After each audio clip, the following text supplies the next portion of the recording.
저는 조금 희망적으로 보고 싶어요. 예.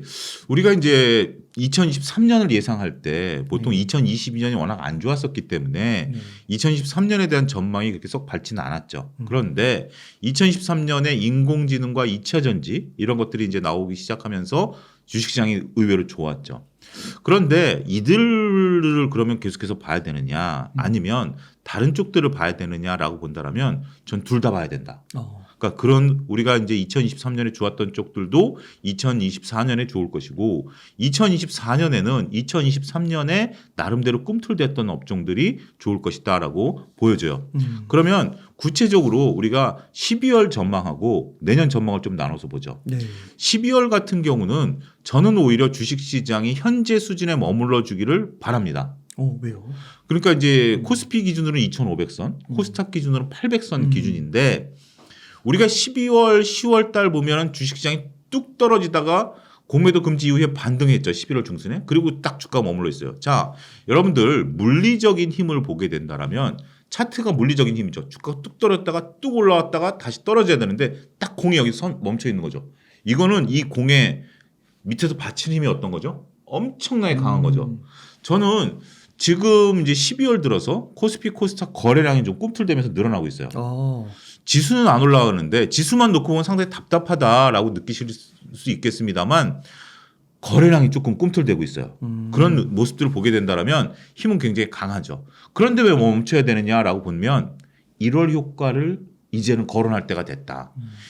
우리나라 시장을 제가 이제 증권사는 잊어버렸습니다만 모 증권사에서 올해 초에 제가 이제 본 건데 시뮬레이션을 돌려봤어요. 1월 효과가 나타난 거와 12월 달과의 연관성을 보니까 12월 달에 주가가 굉장히 좋았었던 해는 그 다음에 1월 효과가 상대적으로 적었다. 반면에 12월 달에 강하지 않았었던 경우에 1월 달에 1월 효과가 확실히 나타났다. 2022년 12월 달에 음봉이었어요. 코스피 코스닥. 2023년 1월 달에 코스피 코스닥 다 양봉이었어요. 12월 달에 음봉만큼 1월 달에 1월 그 양봉이 좀 더 컸어요. 그런 것처럼 지금 저는 오히려 봉의 크기가 굉장히 작은 봉들이 일봉들이 유지되고 있지 않습니까? 이걸 월봉으로 하게 되면 봉의 크기가 굉장히 작을 텐데 그러고 나면 저는 오히려 1월 효과를 기대할 수 있다. 그러면 12월 달 같은 경우는 오히려 주식을 모아가는 전략이 유효할 수 있다. 어떤 걸 모아가느냐? 반도체.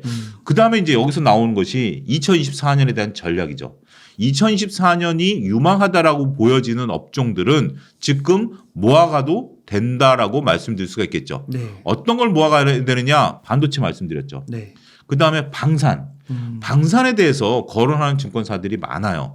어떤 것들을 거론하냐면 방산 같은 경우 우리가 2022년, 2023년에 수주를 많이 받은 것들이 있지 않습니까? 그것들을 본격적으로 수출하기 시작하는 게 2024년이에요. 그러면 원래 주식은 두 가지 방법으로 오릅니다. 두 가지 방법은 뭐냐면 첫 번째는 기대감으로 오르고 주가가 조정을 좀 받아요. 그 다음에는 실적을 가지고 그 다음부터는 본 게임이 시작되는 거거든요. 그런데 기대감으로 올랐었던 게 방산이죠. 이것이 이제 본 게임이 시작되는 게 2024년부터입니다. 따라서 2024년에 본 게임이 시작될 것으로 보여지는 게 방산이에요. 방산의 탑픽은 누구냐? 하나에어로스페이스, 한국항공우주는 조금 떨어져요. 현대로템, LIG 넥스원 이런 쪽들을 보게 된다라면 저는 내년에 유망한 업종으로서 방산을 모아가자라는 개념을 조금 말씀드리고 싶어요. 그 다음에 어떤 게 또 내년에 좋냐? 플랫폼을 거론하는 증권사도 많아요. 이거는 이제 거론이니까 우리가 이제 명확히 얘기하기는 어려워요. 하지만 네이버, 카카오 같은 경우 특히 이제 네이버 기준으로 봤을 때 우리가 이제 다양한 플랫폼화되는 것들이 이제 수익화되는 것이고 비용을 통제하기 시작했어요. 네이버의 가장 큰 강점 중에 하나는 비용을 통제하기 시작했다라는 측면. 그래서 카카오보다는 저는 네이버가 좀 더 좋을 수 있다. 그 다음에 틈새 전략으로는 엔터주들 같은 경우 지금 이제 앨범 판매량이 좀 둔화됐다라는 것 때문에 조정을 좀 받고는 있습니다만 엔터주 같은 경우 내년에 대한 새로운 트리거들을 여전히 유지할 수 있다라고 말씀드릴 수가 있겠죠. 또 하나의 틈새로 보면 저는 전선주들 같은 경우 굉장히 좋게 봅니다. 변압기를 거론하는 분들이 많은데 변압기나 전선 저는 둘 다 좋다라고 말씀드릴 수가 있겠어요. 한전이 결국 송전에 대한 부분들을 민영화하게 되면 우리가 거대 시설을 갖추기는 어려워요. 하지만 송전 시설이라든지 이런 것들을 우리가 이제 주유소 같은 경우 이제 주유소에서 전기차에 대한 보급이 이제 할 수 있는 거 아니겠습니까? 그러면 결국 거대 라인에서 주유소까지 라인을 따오는 것은 변압기와 그 전선 아니겠습니까? 이런 부분들을 보면 결국 2024년은 아이디어 싸움이에요. 아이디어 싸움이기 때문에 어떠한 것이 2024년에 올라갈 것인가. 지금 여러분들이 제가 하는 얘기를 바탕으로 차용주가 얘기하는 것이 오롯이 옳다가 아니라 반문을 하셔야 돼요. 차용주가 얘기하는 것에 오류는 없을까? 그러면 내가 생각하는 2024년에 긍정적인 것은 무엇일까라고 본다라면 여러분들이 여기서 고민을 하시고 아이디어를 짜시고 이걸 모아가는 전략. 2차전지 뒤에 가서 따로 좀 말씀드리긴 하겠습니다만 이러한 것들을 지금 모아갈 수 있는 것들이 내년에 기대감들이 좀 나오는 것들이다. 특히 만약에 지금 하락 추세대에 있다라면 내년 걸로 사시라라고 쉽게 얘기 못해요. 그런데 지금은 상승한 이후에 머물러 있는 상태고 내년 상반기까지는 어찌됐건 공매도가 없는 거 아니겠습니까? 현재로서는 아직까지는 이제 6월 말까지 공매도가 없는 것으로 현재 지금 나와 있는 상태이고 이것이 더 연장되느냐 안 되느냐 문제는 추후 거론돼야 될 문제이다라고 보면 이 부분에 있어서는 우리가 긍정적인 효과를 기대할 수 있다라고 말씀드릴 수가 있겠죠. 다시 12월로 좀 돌아와 보겠습니다. 12월로 돌아와서 우리가 한 가지 명심해야 될 것은 배당 투자의 변경과 관련된 내용입니다. 무슨 내용이냐면 12월이면 이제 배당 투자해야 되는 거 아니야? 라고 할 수 있는데 여러분들 한미반도체의 배당 기준일이 며칠인지 혹시 아시나요? 3월 7일입니다. 한미반도체가 액면가가 100원인데 420원 배당을 하겠다고 미리 밝혀놓은 상태예요. 그런데 기준일이 가만히 보니까 12월 말이 아니라 3월 7일이에요. 제가 이제 이 부분은 제 유튜브 차용주 TV에서 미리 밝혀놨었던 내용인데 이제 차용주 TV는 이런 변화되는 내용들을 즉각 반영하니까 무슨 내용이냐 하면 우리나라 기업 중에 약 700여 개가 배당을 주총 이후로 바꿨어요. 현대차도 마찬가지고요. 그러니까 12월 말까지 갖고 있으시면 주총에 참여할 수 있는 권리가 생기는 거고요. 과거에는 주총 참여 권리와 배당 권리가 동일시됐어요. 그런데 700여 개 기업이 이건 임시주총을 통해서도 계속 바꿀 거예요. 이것을 분리시켜 버렸어요. 그래서 12월 말까지는 주총 참여 권리고 배당을 받을 수 있는 권리는 주총을 하고 배당 공시 이후에 살 수 있게 이렇게 바꿔버렸거든요. 그런 것들을 여러분들이 잘 확인하셔야 돼요. 어디 가서 확인하느냐? 안타깝게도 이런 것들을 확인할 수 있는 방법은 관심이 있거나 보유한 종목에 주총 그것을 보고 들어가셔야 돼요. 그래서 다트 들어가가지고 확인하는 거 차용주 TV에서 이런 것들을 설명해 놨으니까요. 궁금하시면 차용주 TV에 오셔가지고 배당과 관련된 컨텐츠를 좀 보시고 그건 제가 뒤에다 링크를 좀 달아드리겠습니다. 댓글로 링크를 달아드릴 테니까 그 영상을 볼 수 있게 그러니까 차용주 TV 굳이 안 들어오시더라도 그 영상 링크를 달아드릴 테니까 한번 보시고 왜냐하면 이건 중요한 거예요. 제가 말로 짧게 설명할 수 있는 부분들은 아니고 도표를 통해서 설명할 수 있는 거니까 그 부분 여러분들에게 좀 알려드리도록 하겠습니다. 어찌됐건 그렇게 바꾼 거예요? 이거는 그 정부가 투자자들 보호하기 위한 거예요. 우리가 깜깜이 투자라고 그러잖아요. 12월 말에 갖고 있었는데 배당을 할지 안 할지 모르는 거고 배당 얼마 할지도 모르니까 이거는 이제 정부가 투자자를 보호하기 위해서 배당을 보고 투자를 해라라고 바꾼 거예요. 그러니까 그 대신 이제 이런 것들이죠. 만약에 이제 배당 주총이 나오고 배당 기준일이 이제 발표가 될 거죠. 그러면 주가는 그 사이에 빠르게 반영할 거예요. 배당만큼 반응하긴 하겠지만 어찌됐든 우리가 깜깜이 투자 이제 사라졌다. 그러니까 정부가 투자자 보호를 위해서 한 거다라는 긍정적인 부분들이다라고 보시면 될 것 같아요. 그전에는 그냥 무조건 배당락을 해버렸잖아요. 그 부분에 있어서는 저는 뭐 정부가 잘하고 있다. 저는 이렇게 말씀드리고 싶습니다. 그러면은 지금 언급해 주신 거에 우선 2차 전지는 없는데 2차 전지는 좀 뒤에서 뒤에 가서 자세히 설명 따로 이제 카테고리를 좀 한번 보죠. 다루고 그러면은 우선은 뭐 반도체랑 방산 네. 뭐 엔터주, 전선주 이 정도? 예, 그 정도는 저는 이 중에서 이제 탑픽들 같은 경우, 뭐 엔터 같은 경우는 JYP 엔터, 게임 같은 경우도 저는 좀 좋다라고 봐요. 게임 같은 경우 이제 넷마블 필두로 해가지고 게임 같은 경우 이제 내년에 신작들이 많이 나올 거거든요. 그러면 신작이 나오기보다 그 전에 훨씬 더 좋으니까 종목을 먼저 말씀드리는 거지만 넷마블 같은 경우 저는 좋다라고 보고, 그 다음에 전선 같은 경우 LS 전선 아시아 이런 것들 같은 경우는 저는 긍정적인 코멘트를 드리고. 말씀드릴 수가 있겠습니다. 아, 네. 그 반도체 같은 경우는 네. 그 턴어라운드를 좀 했다고 보시는 건가요? 반도체에 대해서 턴어라운드 기대감이 많아요. 네. 그래서 반도체 소부장에 대해서 지금 우리가 리노공업이라든지 한솔케미칼이라든지 이런 쪽들에 대한 리포트들이 지금 많아요. 근데 이런 것들은 지금 빈집이라고 표현을 하는데 2023년에 그렇게 많이 안 올랐어요. 그러다 보니까 2024년에 우리가 HBM과 관련해서 저는 웅달님 유튜브에 나온 이후에 HBM은 꼭 강조드리고 간 기억이 납니다. HBM은 내년 상반기까지는 꼭 저는 갖고 있어야 될 카테고리다라고 말씀드릴 수가 있겠고, 그중에서 하이닉스, 그다음에 한미반도체, 최근에는 한솔케미칼 같은 종목들, 이런 것들은 꼭 여러분들이 관심 있게 보셔야 된다라고 봐요. 특히 우리가 이제 한솔케미칼 같은 경우 이제 거론되기 시작한 것들 중에 하나가 보면 다양한 종목들이 이제 거론되기 시작했어요. 그것은 무엇이냐면 이젠 디램이 반등한다. 파운드리가 반등한다. 랜드가 반등한다. 이런 내용들이 지금 나오고 있거든요. 그런 수치들이 나오다 보니까 결국 소재단에 있는 기업들이 우리가 이제 이런 것들이 그동안 오르지 못했었다라면 이제는 올라갈 때가 된 것들이 아니냐. 그리고 또 한 가지는 우리가 누군가 자꾸 옆에서 얘기를 하면 구전 효과라는 게 있잖아요. 내가 관심이 없더라도 리포트들이 계속 그런 것들이 쏟아져 나오기 시작하면 펀드 매니저들이나 기관 투자자들, 그 다음에 이제 개인들도 저희 이제 최양주 TV에서 리포트 계속 읽어드리니까 매일같이 그런 것들이 거론이 되기 시작하면 이제 관심 있게 보는 거죠. 관심은 뭐죠? 거래량으로 이제 증명이 되는 거고 주가가 올라간다라고 보기 때문에 저는 이제 반도체 소재들도 많이 올라갈 때가 됐다. 그래서 그렇지만 이제 이런 것들은 여러분들 보는 관점에 따라 다를 거예요. 나는 여전히 재고 부담이 되고 여전히 나는 뭐 사이클 부담이 된다라고 하시는 분들도 있긴 하겠습니다만 저는 반도체 업황 같은 경우는 묵직하게 올라갈 수 있는 대표적인 종목 중에 하나고 중심엔 HBM이 있다라는 거 절대 잊으시면 안 되고 최근에 NPU 얘기가 나옵니다. NPU는 지능, 인공망 반도체죠. 근데 NPU는 아직까지 우리가 나아가야 될 방향은 맞습니다만 이 속도는 상당히 좀 더뎌요.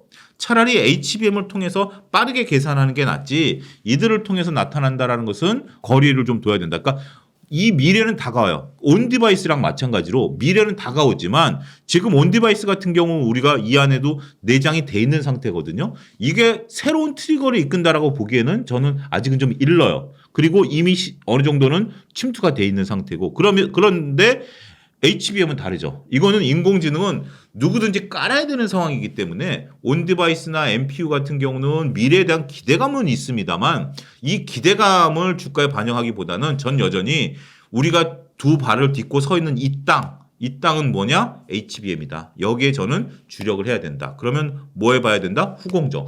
전공정에 대한 기대감이 뭐 몇 달 전까지 있었습니다만 그렇게 맥을 못 쳤잖아요. 근데 후공정 기업 같은 경우 여전히 두 발을 딛고 꿋꿋하게 서 있다라고 본다라면 여기에 포커싱이 돼야 되지 않을까 싶습니다. 아, 그 HBM의 차세대 기술로 NPU나 온디바이스라는 게 나오는 거예요. 아니 이건 분야 자체가 다릅니다. 그러니까 우리가 이제 반도체를 놓고 본다라면 우리가 이제 기존에 PC에 들어가는 거기에 들어가면 이제 우리가 CPU라는 게 있었죠. 그게 이제 그러니까 정확하게 계산하는 거고요. GPU는 정확하진 않지만 빠르게 계산하는 거고요. NPU는 인공신경망이라 그래서 뇌와 비슷하게 해서 계산하는 거고요. AP 칩 같은 경우는 이 안에 들어가 있는 NPU와 GPU와 CPU를 통합한 게 AP 칩이거든요. 그렇게 반도체도 칩이 여러 가지가 분산되어 있는 거예요. 그래서 각각 다른 분야예요. 반도체라고 하면 하나의 분야처럼 보이지만 각각 다른 분야입니다. 온디바이스에 들어가는 것은 어떻게 보면 우리가 인베디드 컴퓨터랑 비슷한 건데 이런 것들은 혼자 지가 알아서 구동이 되는 거거든요. 이런 거 같은 경우는 오히려 D램이 필요 없는 거죠. 지가 알아서 계산하는 거니까. AP칩 같은 경우는. 근데 CPU나 GPU 같은 경우는 D램이라든지 HBM이 필요한 거기 때문에 오히려 우리나라 입장에서는 이 NPU가 개발되는 것보다는 D램이라든지 GPU가 움직이는 부분들 이런 부분들이 우리한테는 하이닉스나 삼성전자 입장에서는 훨씬 더 긍정적이다 이렇게 정리해드릴 수가 있겠습니다. 그러니까 이 HBM을 그럼 좀 중심으로 생각한다면 그 삼성전자보다는 SK 하이닉스의 손을 좀 많이 들어주잖아요. 네, 거기에 대해서는 어떻게 생각하세요? 저도 그렇게 생각을 합니다. 2분기 때 이미 20%가 넘었고 3분기 때도 계속해서 나가니까 삼성전자는 너무 많잖아요. 네. 그러니까 이런 거죠. 만약에 지금 웅달님 역에는 훌륭하신 분들이 많이 나오시잖아요. 이게 카테고리가 넓잖아요. 삼성전자 같은 회사예요. 저 같은 경우는 오직 저 혼자 나오거든요. 그러니까 어떻게 보면 HBM만 파는 회사 뭐 이런 식이 되는 거죠. 그래서 서로 긍정적인 거와 부정적인 게 있어요.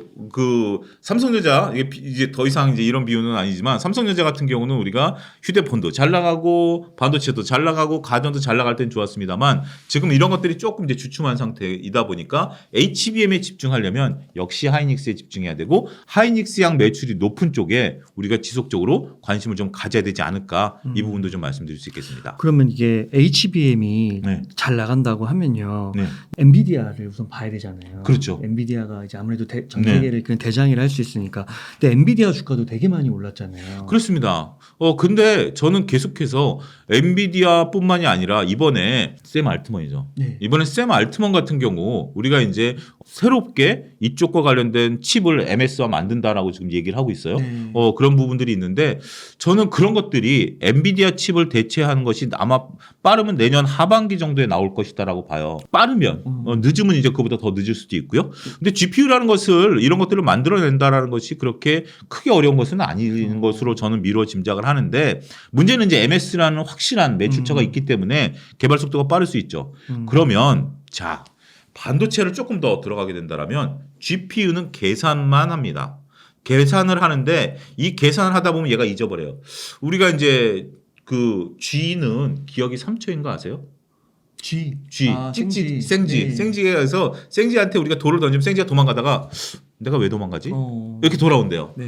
그러니까 예를 들면 그런 거예요. GPU는 그런 거예요. 계속 계산하다가 내가 뭘 계산하지? 이 계산하면 옆에서 HBM이 1 더하기 1 더하기 1 그러면 얘가 계산하는 거예요. 그러면 자 GPU 같은 것을 이번에 MS에서 만든다라고 칩시다. 샘 알트먼이. 뭐가 필요할까요? 여전히 HBM이 필요하겠죠. 네. 여전히 HBM 그러니까 이건 기억 장치인데 이건 전원을 끄면 딱 사라지는 기억이에요. 그다음에 이제 이것을 영원히 기억하는 게 이제 랜드인데 어찌됐든 이게 있어야 이것들이 구동이 되는 거예요. 근데 가장 좋은 게 우리가 서부의 역사를 보면 미국 서부의 역사를 보면 금광을 캐는 사람들보다 청바지 파는 기업이 돈을 더 벌었다는 거 아시지 않습니까? 상식적으로. 결국 얘네는 금광을 캐는 거예요. 근데 여기서 청바지 계속 파는 거예요. 이것을 보게 된다라면 이걸 누가 하느냐? 하이닉스와 삼성전자가 거의 독점이에요. 90%를 둘이 다 해버려요. 50%를 하이닉스하고 40%를 삼성전자가 하고 더군다나 엔비디아는 내년에 H200이라는 새로운 GPU가 나옵니다. 그러면 하이닉스 입장에서 H3E라는 HBM을 새롭고 해서 갖다 붙이는 거거든요. 그런 부분들을 보면 이 산업은 지금 성장하는 산업이다라고 보면 지금 올랐던 것이 부담되느냐? 오히려 이렇게 부담된다라고 얘기를 할 때는 아직까지는 전 상승률은 더 남아있다.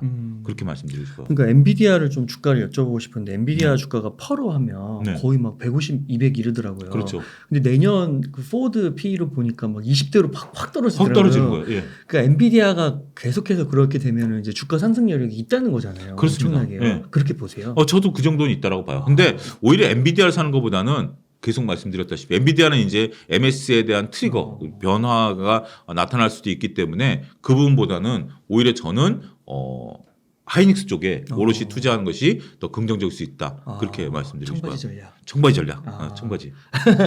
그러니까 비유를 그렇게 하시면 여러분들이 이해가 좀 편하시지 않을까. 꼭 청바지 회사는 아니지만 뒤에서 웃고 있는 애들은 걔네들이다.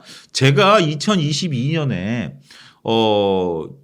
2차전지 셀 기업보다는 소재를 사라라고 말씀을 좀 드린 적이 있어요. 머니투데이나 매일경제에서 말씀을 드렸던 것 중에 하나가 뭐냐면 저는 그때 이제 그런 말씀을 드렸어요. 지금 이제 다가오고 있지는 않습니다만 셀 기업들 같은 경우 먼 미래에는 주요 메이저들이 내재화할 가능성이 있다. 자기네들이 만들 가능성이 있다. 그러면 셀과 내재화가 서로 충돌하면 뒤에서 웃고 있는 건 누굴까? 소재다.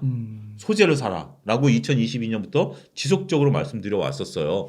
그다음에 이제 주가 퍼포먼스는 그거에 이제 별개인데 그런 것처럼 우리는 이 생태계 속에서 앞서 나가는 애들보다 뒤에서 웃고 있는 애들을 중점적으로 보게 된다라면 그런 부분들에 대한 포커싱은 상당히 투자 아이디어로서 적절하지 않을까 말씀드릴 수가 있겠습니다. 2차 전지가 그래도 어제도 그렇고 뭐 좀 이슈가 나오는 게 있더라고요. 수주 뭐 대량 그렇죠. 그런 것도 나오고 뭐 신기술도 나온다고 네. 하고 전면 공매도 금지되면서 네. 잔고도 조금씩 뭐 일부 종목에 있어서는 줄어든다고 네. 하고요. 요즘은 2차전지 주식들 어떻게 좀 보세요? 일단 지금 보이는 현상과 재료를 좀 구분할 필요가 있다. 지금 보이는 현상 같은 경우는 특히 이제 공매도가 멈춘 이후에 주가 퍼포먼스가 당일로 끝났다라는 것이 많은 분들이 2차 전지에 있어서의 수급이 현재 지금 꼬여 있다 이렇게 보는 거죠. 2차 전지의 공매도가 멈추면 수급이상의 매수가 들어오면서 주가가 올라갈 줄 알았는데 그러한 기대감은 단 하루만 반영되고 그 고점을 못 들어준 종목들도 지금 상당수 존재하는 거 아니겠습니까? 그 단기 고점을 못 들어준 거고 지수도 코스닥 지수 같은 경우도 그때 고점을 단기 한 달 전 고점을 못 들어주고 있는 상황이죠. 그렇다라고 본다라면 꼭 공매도 때문에 주가가 밀렸었느냐라고의 반문을 합리적인 반문을 할 수가 있겠죠. 결국 주가가 밀리고 있는 것은 공매도가 100% 원인은 아니었다. 결국 일부 투자자분들이 차익을 지속적으로 실현하고 있고 일부 투자자분들은 여전히 꺼리고 있다. 이런 것들이 지금 현상을 통해서 지금 부자라는 거죠. 이 현상을 이건 현상과 재료는 구분해야 된다라고 말씀드릴 수가 있겠습니다. 그러면 재료는 특히 에코프로 BM 기준으로 봤을 때 삼성 SDI와 43조 9천억에 대한 이런 부분들을 했는데 우리가 앞으로 100조 넘게 이제 매출을 일으킬 것으로 보고 있는 거 아니겠습니까? 그중에 절반 정도는 했어요. 그래서 아직 절반이 더 필요한 거예요. 근데 삼성이 이렇게 절반을 가져가고 나머지가 절반을 어디서 갖고 올 것인가? 이거는 이제 지켜봐야 되는 거예요. 우리가 이제 2차 전지를 2035년까지 이제 밸류를 얘기하시더라고요. 이제 주장하시는 분들 입장에서 보면.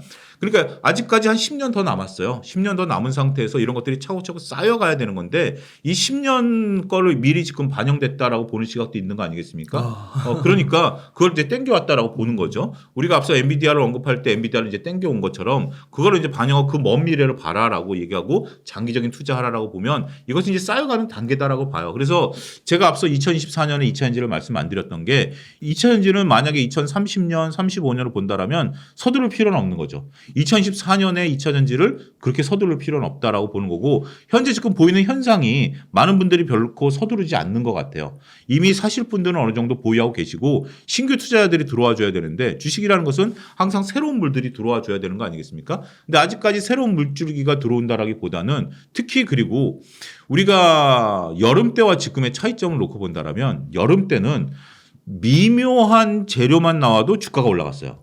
근데 지금은 야, 이 정도 뉴스인데도 안 올라가? 라고 할 정도로 반응하는 속도가 달라요. 그렇기 때문에 주식은 상대적인 게임 아니겠습니까? 그리고 다른 사람들이 어떻게 하는지도 봐야 되는 거예요. 다른 사람이 다 옳다 그르다라는 개념으로 접근하셔서는 안 돼요. 다른 사람들이 하는데 내가 여기서 그들과 따라갈 것인가 아닌가는 그건 나중 문제예요. 하지만 다른 사람들이 왜 팔 것인가, 다른 사람들이 왜 적극적으로 안 살 것인가에 대한 것을 근본적으로 보시고 그들이 잘못됐다 하면 모아가시면 되는 거예요. 하지만 그들이 이런 모습들을 보인다라면 난 당분간은 조금 있다가 살 거야 라고 또 전략을 세우셔도 된다라는 거죠. 이 산업 생태계에 대한 부분들을 부정적으로 보는 분들은 지금 별로 없어요. 그렇지만 나름대로 지금 생태계에서 변화가 모색되는 건 있잖아요. 부정적인 거와 변화는 여러분들 구분하셔야 된다라고 봐요. 그 변화는 뭐죠? 2차 전지의 주요력 모델인 자동차에 대한 판매가 조금 둔화되고 있다.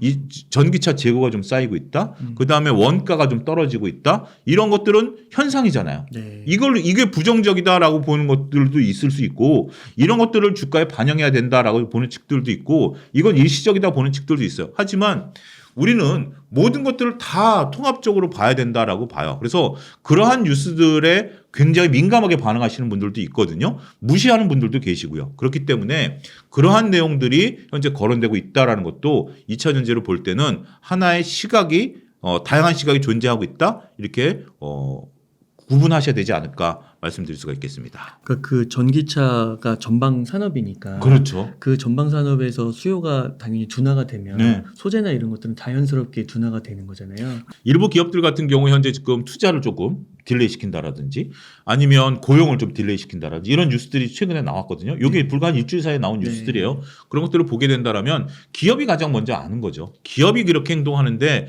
주식 시장에서 이런 것들을 반영을 안 한다? 그런 것도 문제가 있는 거 아니겠습니까? 그래서 이런 것들에 대한 적절한 여러분들의 투자 판단을 하셔야 된다. 무조건 나쁘고 무조건 좋다라는 개념보다는 이러한 것들에 따라서 여러분들이 투자 스케줄을 어떻게 가져가야 되는지 그런 것들을 아는 것도 주식시장에서 있어서의 중요한 생존 전략이 될 수 있다. 이렇게 말씀드릴 수 있겠습니다. 그러면 약간 그런 뉘앙스일까요? 그러니까 장기적으로 보면 네. 구조적 성장주로 네. 전기차 수요가 늘어날 거, 판매량이 늘어날 네. 거긴 맞는데 그 중간중간 과정에 있어서 자꾸 딜레이되는 요소가 있고 예측에서 그 좋게 예상했던 거에서 많이 벗어나는 네. 점이 있으니까 지금은 그렇게 이제 서두를 필요는 없다. 좀 그렇죠. 시간을 둘 필요는 있다. 그리고 성장이라는 것이 지금 이제 우리가 산업 성장이라는 것이 생각보다 더 뒤로 밀릴 수도 있다라는 거예요. 뭐냐면 전기차라는 것이 네. 우리가 이제 산업이 모든 산업이 다 마찬가지예요. 어떤 새로운 물질이 나오면 얼리 어댑터라는 분들이 먼저 삽니다. 그 다음에 내가 여기 테크에 관심 있는 분들이 삽니다. 기술주들을 보면 그 다음에 대중화되는 단계가 넘어야 되는데 이게 이제 캐즘이라는 용어죠. 네. 절벽을 뛰어넘어야 되는 건데 지금 2차 전지가 지금 전기차가 이 캐즘 단계에 도달했다라는 이론들이 좀 많아요. 뭐냐면 지금 침투율 같은 경우 우리나라 대략 한 10% 정도 침투율가 된 상태인데 여기서 10%까지 올라오는 속도가 지금 멈칫멈칫한다라는 거죠. 그러니까 전기차를 타고 싶으신 분들은 이미 어느 정도는 다 소유를 했다. 그런데 전기차가 불편하다라든지 아니면 나는 전기차에 관심 없다라든지 이런 것들이 대중화되는 단계가 생각보다 더디고 있다. 당연히 전기차가 30%대까지 올라올 거다라고 봤는데 지금 10%대에서 멈칫하고 있는 거 아니겠습니까? 물론 이제 전기차에 대한 부분들로 여러 가지 이제 새로운 신차도 나오고 이제 가격 하락 효과 이런 것들이 있습니다만 일부 지자체에서는 보조금이 남아돈다라는 등 뭐 이런 얘기들이 들리는 것들을 보면 이것은 전기차가 다가오는 시간은 생각보다 뒤로 딜레이 될 수 있고 일본의 하이브리드 전략이 지금 다시 돋보이게 된 것이 아이러니다라는 측면에 있어서 보면 항상 우리가 기대는 해요. 근데 그 기대가 오롯이 이것을 만족하느냐 안 하느냐는 자꾸 추적 관찰해야 되는 거 아니겠습니까? 그런 것들을 봐야 내가 적절하게 투자할 수 있는 시점을 잡아갈 수 있지 않겠는가. 그래서 조금은 여러 가지를 두루 좀 살펴야 되는 시점이 왔다. 그렇게 좀 말씀드릴 수 있겠습니다. 또 너무 빨리 들어가면 그만큼의 투자의 기회, 다른 거에 대한 그렇죠. 걸 놓칠 수도 있는 거니까요. 그리고 만약에 우리가 이제 주식을 샀을 때 누구든지 주식을 샀는데 주가가 떨어지면 기분 안 좋아요. 네. 당연히 주가가 올라갈 걸 생각하고 주식을 사서 주가가 올라가면 굉장히 좋죠. 근데 만약에 주가가 올라가지 않는다라고 보면 답답하기 때문에 물론 이제 미리 사놓고 기다리는 것도 하나의 전략입니다만 적절하게 잘 보셔야 되지 않을까 싶습니다. 네.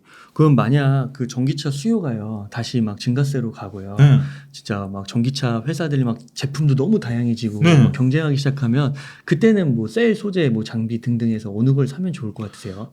그때는 가릴 거 없죠. 그렇지만 가장 중요한 것은 소재 가격을 같이 봐야 되겠죠. 소재가 이제 지금 이제 많이 증설한 이후에 가격을 좀 봐야 되겠고 그러면 셀이 또 강자일 수도 있고 근데 내재화를 안 한 상태라면 셀이 오히려 저는 더 강자일 수도 있고 그 다음에 이제 소재 같은 경우는 가격 변동폭 우리가 많은 분들이 오해하고 있는 게 매출과 이익은 달라요. 제가 지금 손의 위치가 다르죠. 매출과 이익은 같다라고 생각하시는 분들이 있는데 매출은 손익계산서 위에 이익은 손익계산서 밑에 있습니다. 이 안에 많은 비용들이 있어요. 그래서 매출을 내고도 비용 때문에 이익이 안 나는 경우가 있거든요.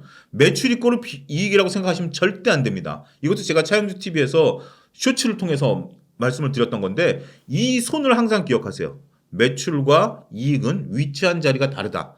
그 안에 뭐가 있다? 막대한 비용이 있다. 그런 것들을 보시면 우리가 매출은 늘어나겠지만 결국 원가라든지 이런 관리에 따라서 소재와 셀이 구분될 수도 있다. 그럼 그때 가격을 잘 체크하자. 특히 이제 리튬 가격 잘 체크해야 되겠죠. 그렇게 말씀드릴 수가 있겠습니다. 그러니까 뭐 포스코 퓨처엠은 네. 2030년까지 네. 시가총액 100조 기업 네. 이루겠다 막 이런 얘기 하잖아요. 네. 그런 게 실현 가능성은 있다 보세요? 일단 어떤 기업이든지 그런 걸 선포할 수는 있겠죠. 선포할 수도 있고 포스코 그룹이 환골 탈퇴하는 부분들은 있겠지만 지켜봐야죠. 지켜봐야죠. 지금 웅달님도 세상 살아오면서 부모님한테 아빠 나 시험 잘 볼 거야 라고 얘기했는데 지키신 적도 있고 못 지키신 적도 있죠.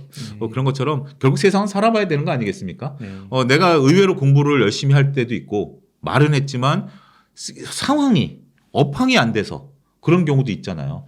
많은 기업들이 우리가 이제 IR이라든지 비전 선포라든지 이런 것들은 다들 좋게 얘기하지 우리 1년 뒤에 우리 회사 시가총액 절반으로 떨어질 겁니다. 이렇게 얘기하는 건 없잖아요. 그래서 그 말을 100% 믿지는 못하더라도 그래도 그렇게 얘기할 수 있는 근거에는 뭔가 자신감이 있는 거 아니겠습니까? 그러면 긍정적으로 한번 믿어보자. 저는 그렇게 표현드리고 싶습니다. 그러면은 그 새로운 카테고리 앞서서 우선 방산 한번 언급해 주셨잖아요. 네. 그래서 방산도 관심을 많이 갖고 계신데 예. 방산도 한번 진단해 주시죠. 주시면 좋겠습니다. 방산 같은 경우 우리가 이제 하나의 이제 수주와 매출은 좀 다르다라고 말씀드릴 수가 있겠습니다. 내년에도 수주가 많이 될 거예요. 특히 이제 우리가 폴란드 2차 수주 같은 경우 수출입은행에서 이제 지급 보증하는 부분들이 좀 떨어졌습니다만 시중은행들 5개 시중은행들이 이제 붙을 것으로 보기 때문에 수주가 늘어날 거예요. 수주가 늘어나는 거 외에 우리나라 무기 체계가 가성비가 좋습니다. 특히 우리나라 무기 체계는 서방 무기 체계이기 때문에 서방에서 이런 것들을 이제 쓸 수가 있어요. 이 무기 체계가 서방 체계다라는 것은 어떤 의미냐면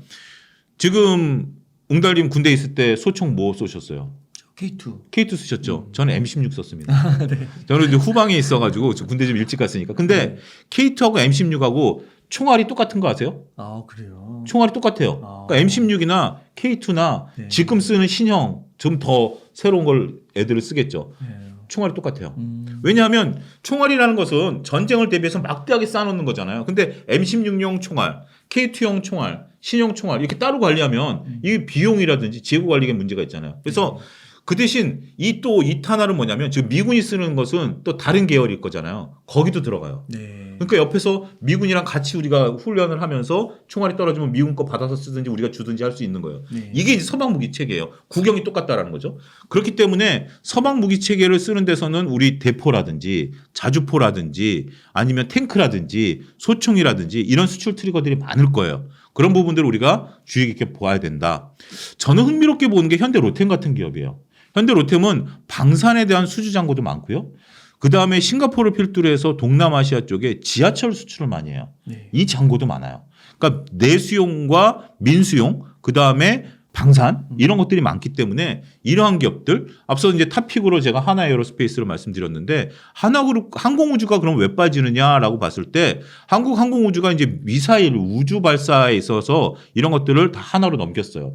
우리가 이제 군이 고체 연료 이제 미사일 발사하지 않았습니까? 이런 부분들에 대한 것들도 이제 하나가 맡을 가능성이 있어요. 그렇기 때문에 탑픽은 여전히 하나 쪽에 대한 부분들로서 우리가 집중적으로 보자.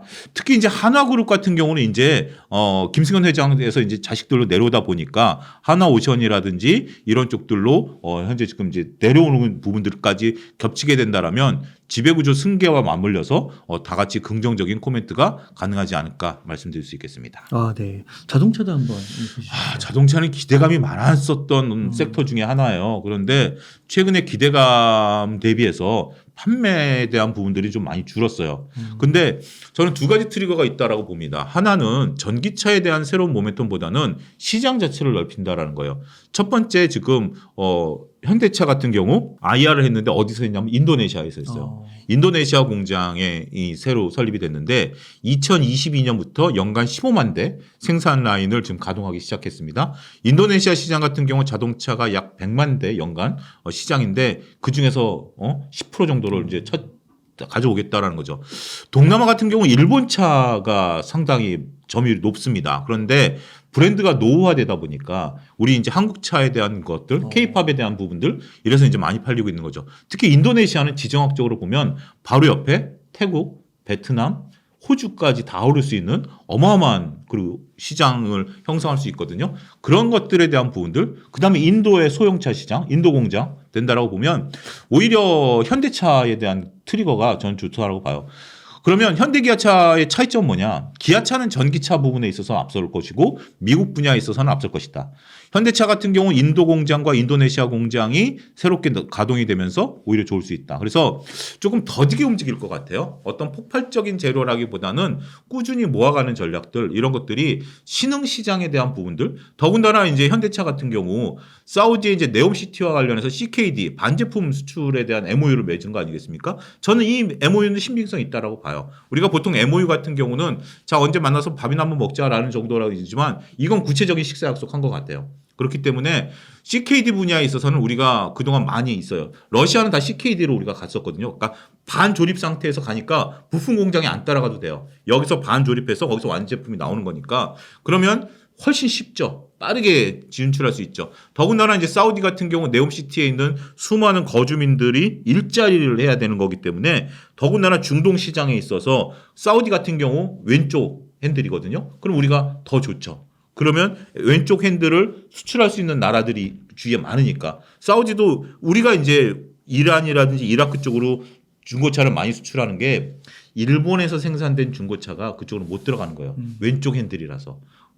일본은 오른쪽 핸들이잖아요. 그렇기 때문에 우리가 침투하기 좋은 거고 거기 CKD 공장이 되면 아프리카까지 아우를 수 있다라고 본다라면 아프리카는 반반이에요. 왼쪽과 오른쪽이 반반인데 어찌됐든 수출할 수 있는 트리거는 많이 존재한다. 이렇게 말씀드릴 수 있겠습니다. 그 우리나라 그러면 차도 결국에는 전기차 쪽으로 가야 되는 거 아니에요?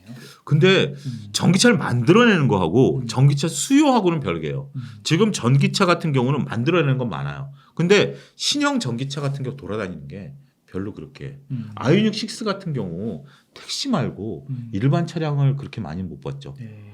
그런 것들 보면 지금은 거의 뭐 택시 모델화 돼버린 그런 할인도 많이 하더라고요. 할인도 많이 하죠. 그런데도 수요가 없는 것을 보면 이게 지금 아직까지 전기차라는 것이 초기 단계라 중고차 가격이 뚝뚝 떨어지다 보니까 차값 보증이 안 되는 거죠. 이런 부분들 여러 가지 조금 그러니까 시간이 지나면서 개선되는 속도가 생각보다는 좀 더디고 오히려 소비자들의 인식이 조금 변화가 나타나고 있다라고 봐야 되겠죠. 그러면 아까 그 2차 전지 좀 연결시켜 가지고요. 2차 전지나 뭐 그 자동차 분야나 예. 엮여 있잖아요. 네. 언제쯤 이렇게 좀 본격적으로 비중을 좀 넓혀가면 좋을까? 뭐 그런 신호 같은 게 있을까요? 지표 같은 게? 아무래도 전기차 판매량을 봐야 되겠죠. 이거는 이제 분기마다 공시가 나오는 거고 월별로 데이터가 나오는 거니까 지금 자동차라든지 전기차라든지 2차 전지에 관심 있으신 분들은 월별 자동차 판매량, 글로벌 월별 자동차 판매량 그 사이트를 뒤지셔가지고 그걸 매달 체크하셔야 될 것 같아요. 그러면서 그게 반등의 모색이 나올 때 가장 먼저 선취멸하시는 것도 전략이 된다. 그 성장 기울기가 다시 회복되고. 그렇죠. 그렇게 봐야 되겠죠. 그렇게 뭐 하나 정도만 더 해볼까요? 예. 조선업. 네, 조선업 한번 진단 부탁드립니다. 조선업 같은 경우 저는 오히려 트리거가 좋을 수 있다라고 좀 말씀드릴 수가 요즘 있겠습니다. 괜찮은 것 같은데. 요즘 괜찮아요. 조선업 같은 경우 제가 2022년과 2023년 상반기, 특히 2022년에는 제가 안타까운 양치기 소년이다라는 표현을 했어요. 뭐냐면 우리가 양치기 소년 우화를 보면 일부러 거짓말을 하잖아요. 근데 조선업종 같은 경우 수주 잔고가 많은데 좋다 하는데 주가가 못 올랐어요. 그래서 저는 안타까운 양치기, 거짓말 하려고 한 게 아니라 앞서 설명드렸다시피 매출과 이익 사이에 비용이 있다 보니까 비용이 늘어나고 이익이 안 난 거거든요. 매출은 있는데 그런 것들이 이제는 모든 조선사들이 다 흑자 전환됐어요. 흑자 전환되고 비용을 다 커버하기 시작했고 비용을 커버한 것들을 바탕으로 해가지고 수익을 내기 시작했다라면 이익은 이제 폭발할 수 있어요. 물론 한화 같은 경우 우리가 이제 유상증자를 막대하게 했기 때문에 그 부분에 있어서는 좀 탈락했다라고 봐요. 그럼 탑픽은 뭐냐? 삼성중공업. 현대 같은 경우 5개 회사로 좀 쪼개져 있기 때문에 어떤 걸 사기는 좀 어려워요. 그런데 저는 조선주를 산다라면 삼성중공업. 삼성중공업 같은 경우는 조선주 입장에서 본다라면 수익도 가장 먼저 이제 된 건 현대그룹이지만 삼성중공업 같은 경우는 지금 3분기 이상 흑자 전환된 상태고 이게 내년에 더욱더 늘어날 것으로 보고 도크가 2026년까지 차 있고 2027년도 지금 채워가고 있는 상황이거든요. 이런 부분들을 놓고 보게 된다라면 저는 조선주들도 좋다. 기자재는 어떠냐? 기자재는 특별하게 트리거가 될 만한 건 없어요. 왜냐하면 이게 조선주들이 이익을 J커브로 그리는 거하고 기자재 같은 경우 옆으로 그리는 거하고는 차원이 달라요. 물론 기자재도 수익이 좋아져요. 기자재가 나쁜 건 아니지만 상대적으로 이익이 폭발하는 것은 조선주다. 그런 부분들을 저는 구분해서 기자재와 완성 조선사들을 구분해서 보실 필요가 있지 않겠는가 말씀드릴 수가 있겠습니다. 네, 선생님 좋습니다. 선생님 그러면 네. 지금 한 1억 원 정도 여유 자금이 있다면 어떻게 투자 전략을 세우시겠나요? 저는 1억 있다라면 일단 한 7천만 원까지는 비중을 높일 거예요. 주식 비중? 네, 주식을 한 달 내에. 근데 한 달 내에 7천만 원까지는 높일 거예요. 와. 반도체를 모아갈 거고요. 네. 방산을 모아갈 것이고요. 그 다음에 저는 나머지는 엔터나 게임 쪽에서 모아갈 생각이에요. 그렇게 일단은 3분의 1은 반도체, 3분의 1은 방산, 그 다음에 15%씩은 엔터와 게임을 모아가고 30%는 현금을 항상 갖고 있어야 된다라는 개념이고 그렇게 해서 내년을 대비할 거예요. 근데 만약에 내년에 이럴 효과가 없다. 다 바로 손절해버릴 거예요. 그런 각오는 있어요. 근데 손절 안 할 거는 반도체와 방산은 손절 안 해요. 엔터와 게임은 손절할 수 있지만 이거는 저는 내년에 쇼부를 한번 좀 보자. 그렇지만 또 상황이 바뀌면 언제든지 매도를 하긴 해야 되겠죠. 그렇지. 우리가 무조건 내년까지 간다라는 것도 상황 변화를 예의주시하셔야 돼요. 우리가 피터 린치의 월가의 영혼을 보면 주식을 묻지 말라라는 얘기가 있어요. 왜 그러냐면 나도 모른다라는 거고 두 번째 가장 중요한 건 내 생각이 언제 바뀔지 모른다라는 거예요. 그래서 차용주의 의견일 뿐이지 차용주도 이렇게 웅달님한테 얘기한 이후에 생각이 바뀔 수도 있어요. 그런 부분들을 여러분들이 잘 이해해 주시고 그다음에 적절하게 대응하는 것도 주식은 필요하다 말씀드릴 수 있겠습니다. 거의 뭐 반도체 SK 하이닉스 이쪽이 가장 탑픽이신 것 같아요. 계속 모아가라고 말씀드리고 있어요. 모아가라고 말씀드리고 있는 것이 지금 주가 수준을 봐서도 그러다가 이제 여기서 지지선이 깨지면 탁 손절해야 되긴 하겠습니다만 아직까지는 굳건하다 말씀드릴 수가 있겠습니다. 네, 좋습니다. 그럼 끝으로 시청자님들께 하고 싶으신 말씀, 강조하고 싶으신 말씀 있다면 부탁드리겠습니다. 지금 주식시장의 변화가 미묘하지만 빨라요. 그렇기 때문에 어느 하나의 딱 확언된 얘기에 너무 올인하지 마십시오. 지금은 적절하게 변화에 대응해야 된다. 주식에 대해서 많은 분들이 비판하는 것 중에 하나가 말이 자꾸 바뀐다라는 거예요. 근데 그게 주식시장의 하나의 특징이에요. 우리가 사회에서 예를 들어서 말이 자꾸 바뀌면 저 사람 신뢰감이 없다라고 하는 거죠. 근데 주식시장에서는 적절하게 이유를 가지고 말이 바뀌는 것을 받아들일 수 있으셔야 돼요. 주식시장에서 고집을 부리고 오직 한 가지 생각으로 밀고 나간다는 것은 그건 잘못된 방식일 수도 있다. 특히 지금 같은 경우 미래에 대한 예측이 어려워졌을 때는 조금 열린 마음으로 다양한 변화를 받아들이실 수 있는 너그러움이 필요한 시점이 아니겠나 말씀드릴 수가 있겠습니다. 네, 감사합니다. 이렇게 해서 YG 경제연구소의 차영주 소장님을 모시고 이야기를 나눠봤습니다. 긴 시간 동안 유익한 사이트 많이 나눠주셔서 감사의 말씀드립니다. 오늘 고생 많으셨습니다. 감사합니다.